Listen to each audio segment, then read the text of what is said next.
नमस्कार भक्तों, डिवोटी में आपका स्वागत है।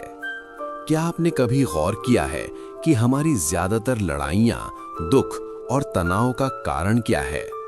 वो कोई बाहरी दुश्मन नहीं, बल्कि हमारे भीतर बैठा हमारा अहंकार, ईगो है।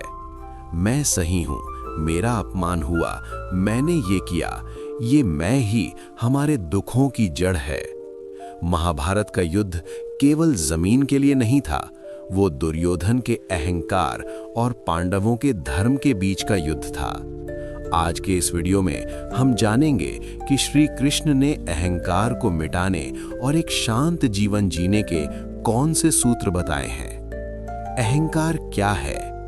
भगवान कृष्ण कहते हैं कि प्रकृति के गुणों द्वारा सारे कर्म किए जाते हैं, लेकिन जिसका अंतःकरण अहंकार से मोहित है, वो अज्ञानी मानता है कि मैं करता हूं, आई एम द डूअर। विस्तृत व्याख्या।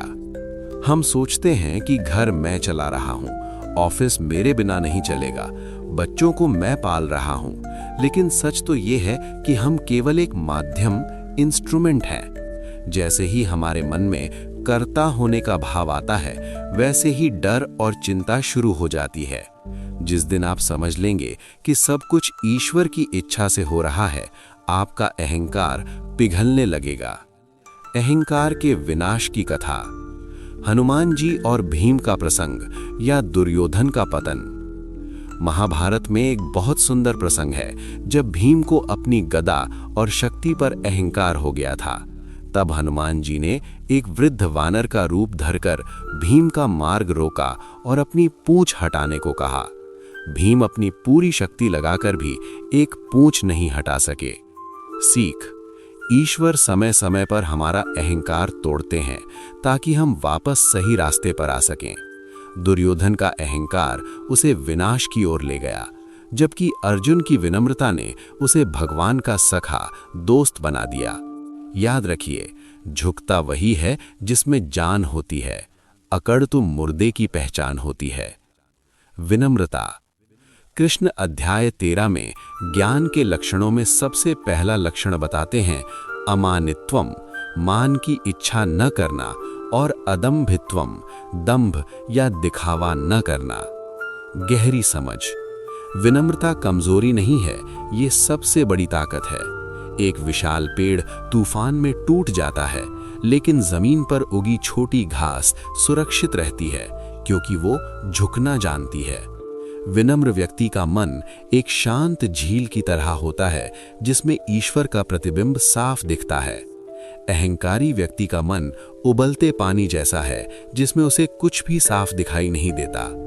मैं को तू में कैसे बदलें? अहंकार को खत्म करने के 3 तरीके। सेवा, सर्विस। जब आप दूसरों की सेवा करते हैं तो आपका स्वार्थ कम होता है। कृतज्ञता, ग्रैटिट्यूड। रोज सुबह उठकर उन चीजों के लिए धन्यवाद दें जो आपको मुफ्त मिली हैं, सांसें, धूप, परिवार। साक्षी भाव। जब भी कोई आपकी तारीफ करे तो उसे ईश्वर को समर्पित कर दें। कहें, प्रभु, ये आपकी कृपा है। निष्कर्ष। दोस्तों, ये जीवन बहुत छोटा है, यहाँ कुछ भी स्थायी नहीं है। खाली हाथ आए थे और खाली हाथ ही जाना है, तो फिर ये अहंकार किस बात का? कृष्ण के चरणों में खुद को सौंप दें और प्रेम से जिएं। यदि इस वीडियो ने आपके मन को छुआ हो तो इसे लाइक करें और डिवोटी परिवार का हिस्सा बनें। कमेंट में हरे कृष्णा लिखकर अपनी विनम्रता और प्रेम प्रकट करें। मिलते हैं अगले वीडियो में। जय श्री कृष्ण।